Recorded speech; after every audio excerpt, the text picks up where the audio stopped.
күнделетіп түсіріп жатқан видеом. Алдында айтқандай, ертең бізде қонақтық, Алла қаласа қонақтарымыз келеді. Соларға міне мынандай сыйлықтар алып келгенмін. Мыналар алдында біз Барселонаға барғанда алдық брелоктар. Қыздарым өзі алам деп достарына. Ал мына сыйлықтар өздеріңіз көріп тұрғаныңыздай Қазақстаннан келді. Мына жерде мына аргентиналық отбасы, оларға Хульеттаға Рахаттың шоколады, Амелия мен Кармела деген екі қызы бар. Кармела Заринамен бірге балабақшаға барды.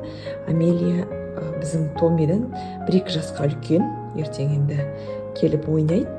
Мына жерде Паблоға деп мынандай тақия қазақи өрнектерімен. Сосын мынау қыздарына зері бөліп алар, кімге қай түс болатын Кармела мен Амелияға. Екінші отбасы, олар Мексикадан келген, мексикалық отбасы. Армандо деген отағасы, оған мынандай тақия. Армандо Мануэль деген баласына мынандай тақия. Яғни ол Заринамен бірге балабақшада болды, қазір 1-ші сыныпта бірге оқиды. Міне сол Армандо Мануэльдің атына сай брелок. Мынау Памелаға осы біздің жанұямыздан шағын шоколадтар.